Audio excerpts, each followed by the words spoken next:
there was a moment, in the early days of the career where it's like you're juggling both, so you're like behind the desk, and then I remember I used to do the night shifts at a call center, and like the boss would leave at 8, but I'd finish at 10. So as soon as he had left, 8:15, I'd get the makeup kit, and I'd be like, kia ora, welcome to so and so, and like I'm taking their call, like beating my. So good. You got to get to the club by 11. Welcome to Stan Original RuPaul's Drag Race Down Under the podcast. I'm your host, Justin Hill, and this is the podcast where we recap the biggest reality TV show in the world, the Stan Original series RuPaul's Drag Race Down Under. Now, we have just had our finale, so who else is going to join me on the podcast today but the first ever Drag Race Down Under superstar, Keita Mean! Welcome! Oh my goodness, it is so good to see you. Have you even really taken on board the fact that all of this has just happened and that you are our queen? Has it sunk in yet?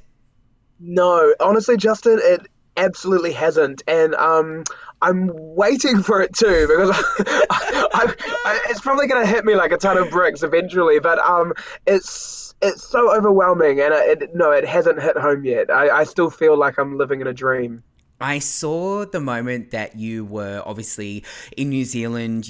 I saw your face. There was this like camera pointing at your face when your name was read out by RuPaul, and you could just see the emotions just overtook you. Was it kind of like a release? Was it like, what were you feeling as soon as you heard your name being called out?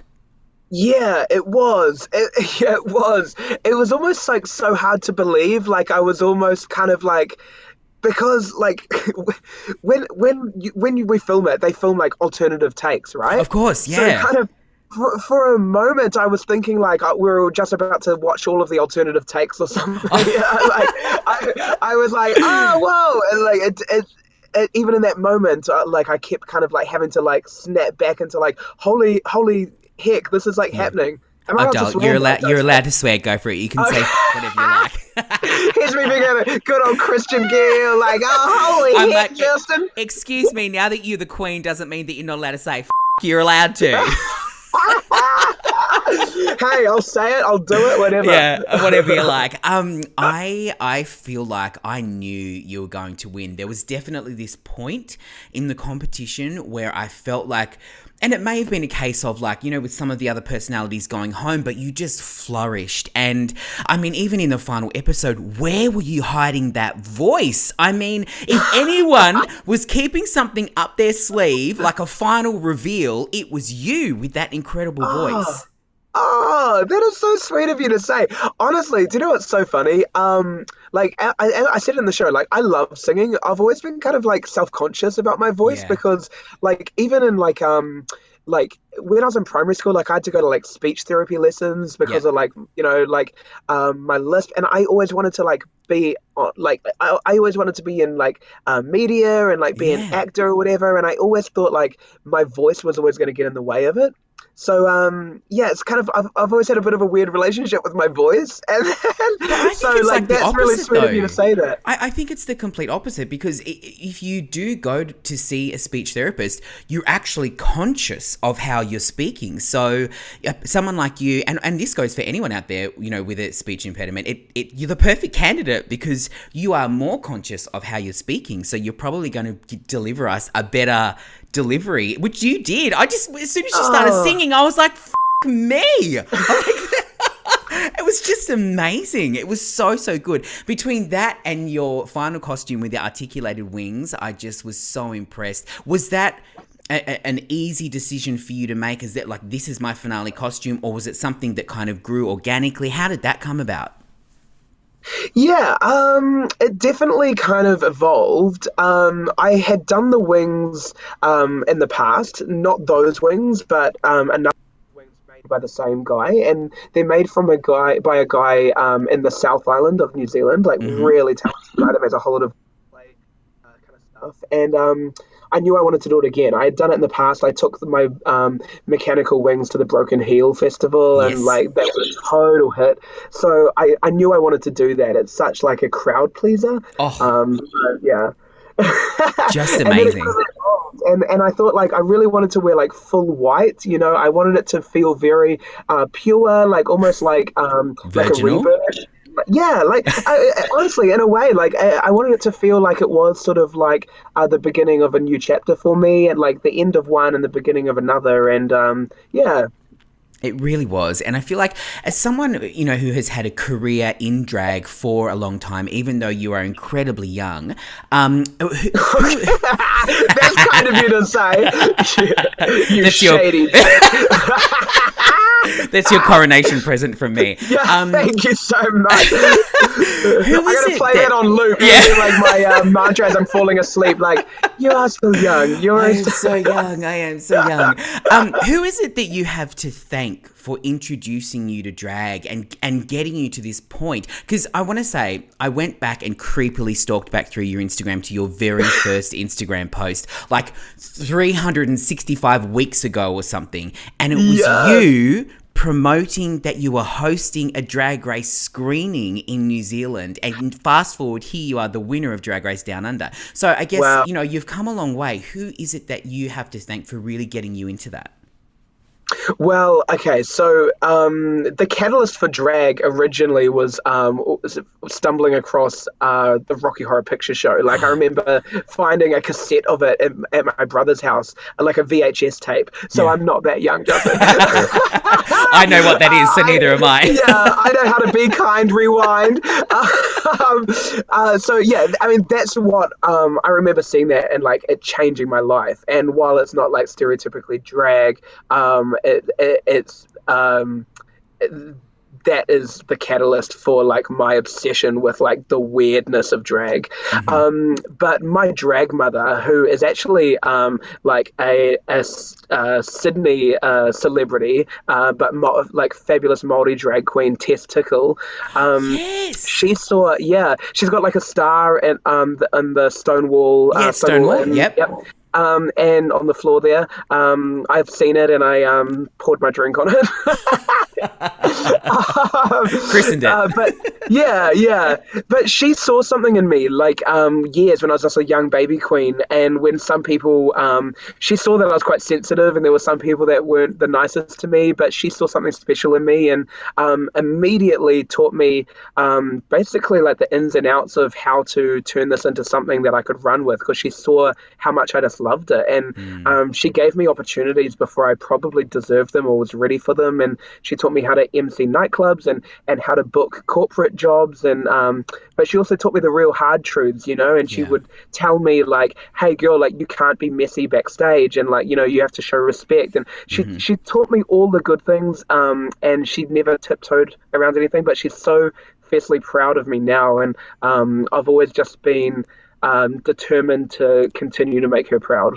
And I mean, this is something that I've spoken to a lot of the queens about. It's a tough gig. Like, for anyone working in the entertainment industry, I mean, let's just put aside the last, 18 months. It's a tough gig to do what we do.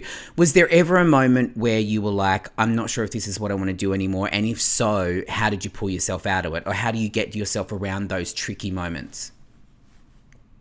You know what, honestly, there's never been a moment where I've thought this is not what I want to do. I feel so beyond lucky that I get to do this for a job.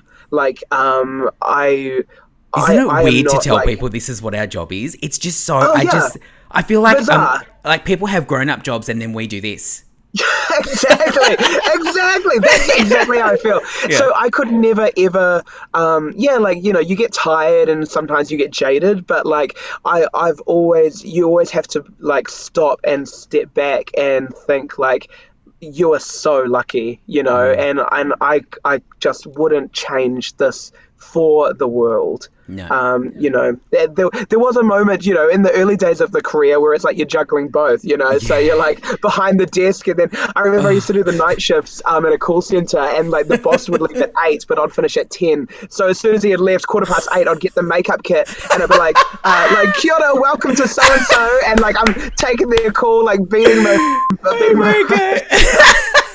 So good. you got to get to the club by 11. So chances are someone's probably been on like a call with you and you're giving them customer service whilst also putting your makeup on at the same time, or you were in full drag. Absolutely. I'm like, yes, have you tried turning it off and on again at the wall? So good. And also too, talking about skill, I mean, I am just so impressed that you could put 2 jaffas in your mouth at the same time. I mean, bitch. Honestly, I just wanted a footy frag. I wanted a little cocktail weenie. You're like, give me a challenge, guys. Yeah, flat out. Honestly, no, but you know what? I was just stoked to eat a bit of chocolate, I've been trying to be so good, but I was like, if there is ever an excuse to have a little nibble of some chocolate, it's when RuPaul offers it to you. So 100%. And I love that you were the only queen that was like, yeah, I'm going to eat them. Everyone else was like, Yeah. I was like, yeah, girl. I'm like, so come on. I wanted to see a queen just take a massive handful and be like, I'm not going to be that queen that's not going to eat them. I'm going to take a whole handful of jaffas. Well, I'll tell you one thing. There was an extra packet backstage, and I totally stole it and took it back to the hotel room. I was like, oh, you know what? Screw it. I've been so jaffas. Good. Yeah. So good. Imagine that the next day, like, it's come to my attention that someone has stolen a packet of jaffas.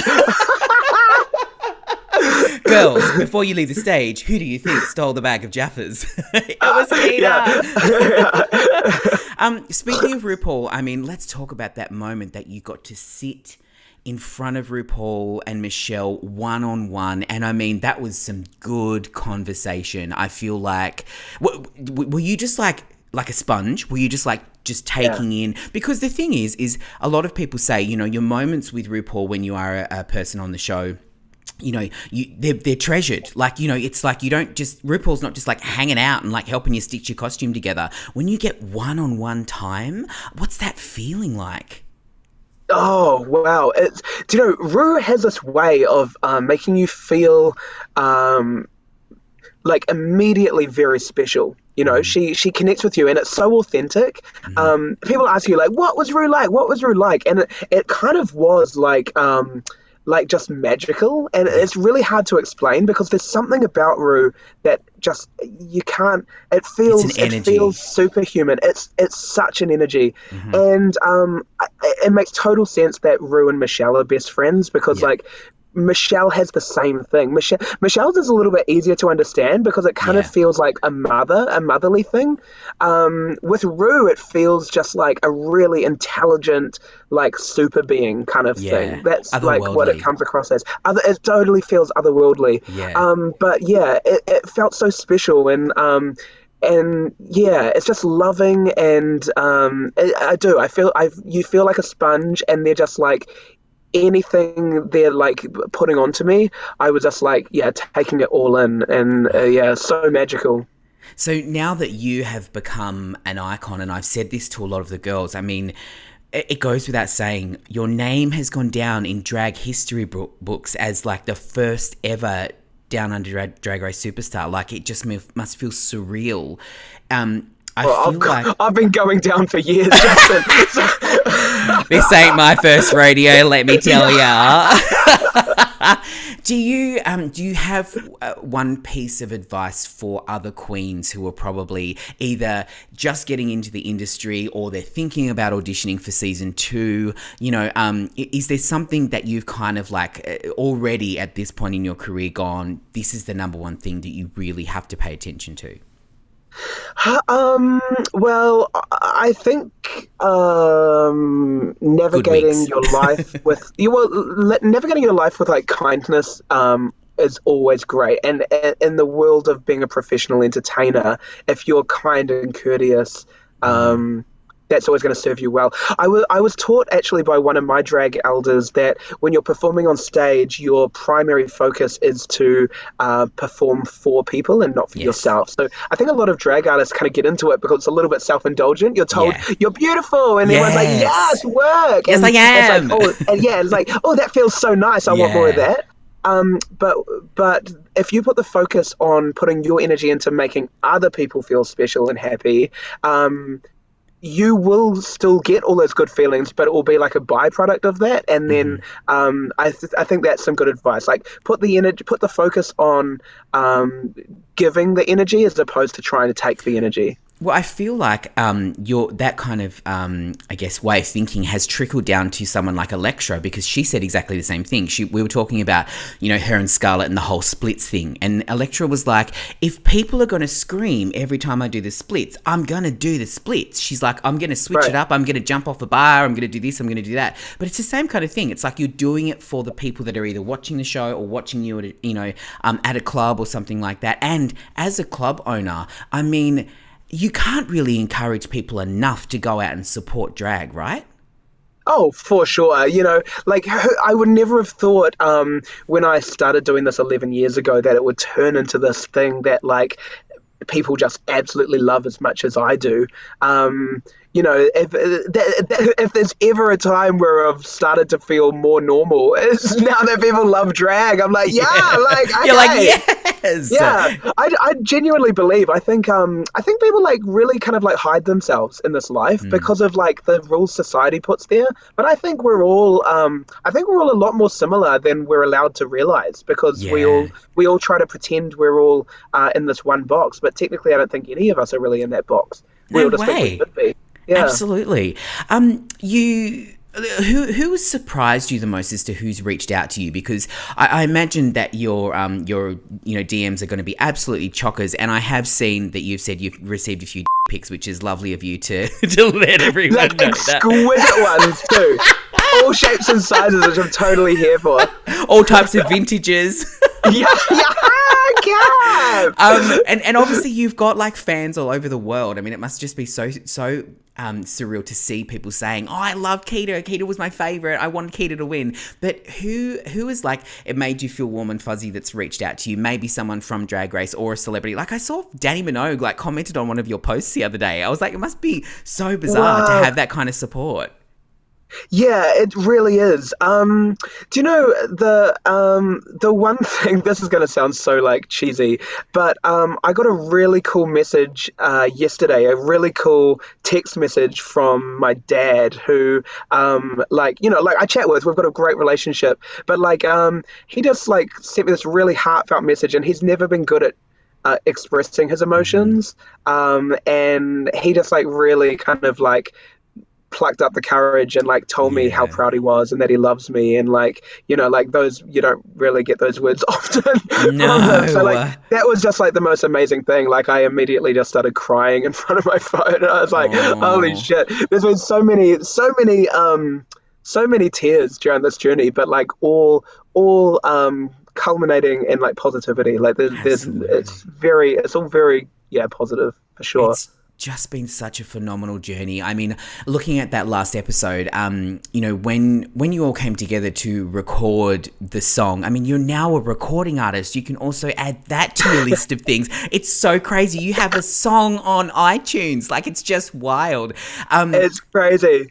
Speaking of which, Justin, I'm actually releasing another song tonight. Let's spread the word. Yeah, Inside Gods, 8 p.m. Can you tell me what? time. Can you tell me? Can you tell me what it's called? Like, what's it about? Yes, like, what's it's self-titled. It's called Ketamine, and it's probably gonna be interesting for people. It's definitely not kind of just like a poppy dance track. It's definitely a bit more gritty, and it harks back to my old like goth days. So I'm really excited for everyone to see it. She's going to have some stomper boots on and some dark eyeliner. Oh, yeah, flat out, and then some. When you wrapped the show, I mean, it's probably you had a very different experience to the Aussie queens who, say, came over and had to do quarantine and did a lot of that. When you wrapped, what was the first thing you did? I called my mum. The first thing I did, I got my phone and I went to one of the little rooms where they did like the interviews, and I just called my mum and just cried. It was just like a sense of pride and a sense of relief, and I just told my mum, "Hey Ma, like I made it right to the end," and and she started crying, and it was like really special. But the first thing I wanted to do was talk to my mum. and has your mum's always been like your biggest cheerleader? I mean, mums are just you have a really different relationship with your mum, don't you? I mean, it's Oh like your yeah. best friend and your biggest supporter. And is that kind of the role your mum plays in your life? Oh, like the biggest. Like, my mum, like, back when I was, how old was I? 30. 30. I was 30. So last I year. had this opportunity. Yeah, the last year. So about 5 years ago, this opportunity to buy, like, Kalutzi, our drag bar that we have, came up for sale. And I'd worked there for a year. And I knew that it would change my life. That if I could take this on, I could really, like, do some hard mahi and, like, get it, like, really. T- do a good job of it anyway. Mm-hmm. But I was shit with my money. I had, like, debt. I was just, like, a different person back then. But my mum, like, believed in me, and she knew that it was going to change my life and knew that I could do it.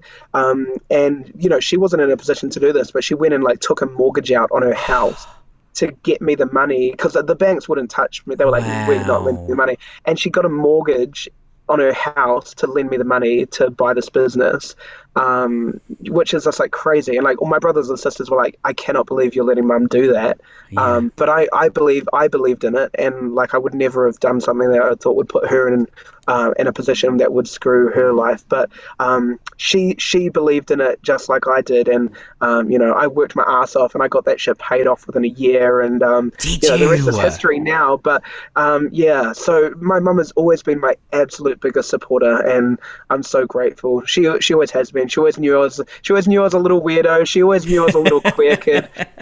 She goes, ever since you were, like, dressing up in that, like, tacky, like, 80s, like, flower girl dress, like, that belonged to your sisters. She was like, I knew. Us weirdos, though, I mean, we tend to work the hardest, I think, and we come out the other side, and really, and I feel this with you, is that when you have something great that happens with you, then you can actually celebrate it, and you can actually be like, I worked my ring off for that, like, and I've worked so hard, and good on me, like, you know what I mean? Like, I Yeah. feel like you stop, and then you also pass that on to others, because I'm sure that you've spoken to your queens, and you must be so proud of, like, Anita and Electra and all the other girls that you've become quite close with, because they also worked just as hard. Was there someone in the girls that you kikied with that you were a bit surprised about? No, well, I'm not surprised that I kikied with, like, all of them, because, like, drag just connects us, so, but I loved hanging out with Karen. Karen is the biggest sweetheart. Yeah. We're so similar in so many ways. Like, the amount of, like, similarities between us was uncanny, and they just kept, like, unfolding. And then we're talking about our birthdays, and we're, like, one day apart. Like, it was uncanny, the amount of similarity. We had, like, the same shades of the exact same makeup, and, we're like, how many shades of foundation do you use? She's like, 5. I'm like, 5. And then it's Oh like, my God. yeah, like, 1 mid, 2 lights, 2 day. Yeah, and it was all the same. It was just ridiculous. Like, the You similarities haven't were slept with the crazy. same boys, have you? Oh no, no, I'm sure. I'm sure.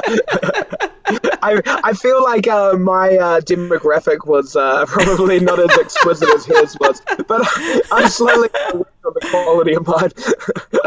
Now, finally, in this podcast, there's something that we do every week, and that is the word of Ru.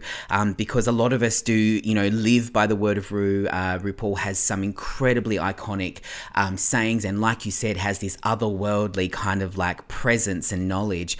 Was there something that Ru said to you in the whole competition that really stuck with you? That I mean, because for me, like, and this might be the same moment, it was when she said there's a man in your future that will love you and care for you, and that man is you. And I was like, oh, I nearly, like, fell over. I was like, Yeah. that's just, I mean, how do you keep pulling out these such iconic things? It was just amazing. But was there something that Ru said to you, or maybe other than that, that really stuck and really made you go, whoa, yes, okay, wisdom?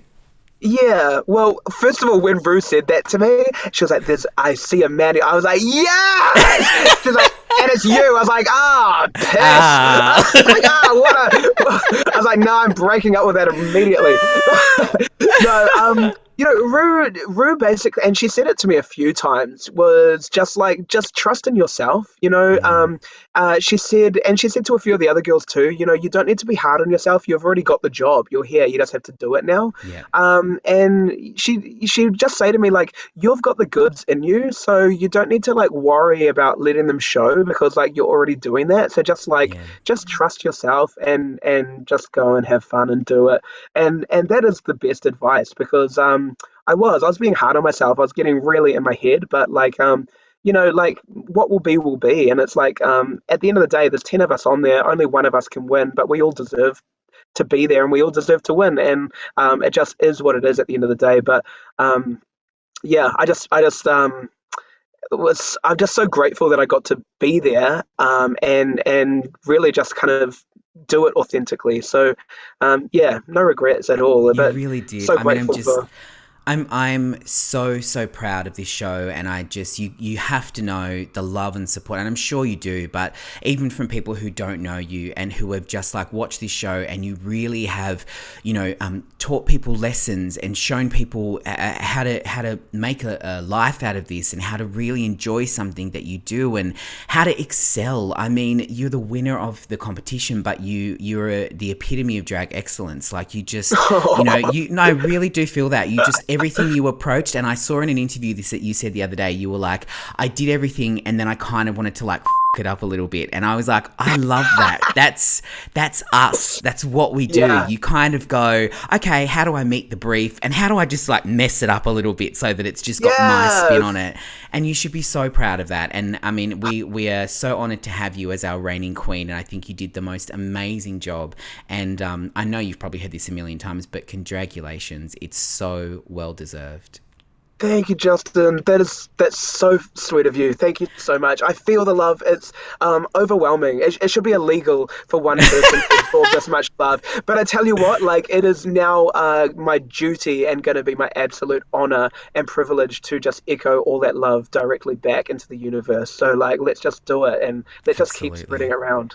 Look, we cannot wait to see your debut single drop. I mean, it's going to be so exciting. It's self-titled Ketamine, and it comes out at 8 p.m. New Zealand time tonight. And thank you so much for joining me today. It's been an absolute pleasure to talk to you. Oh my gosh, thank you for having me, Justin. Pleasure.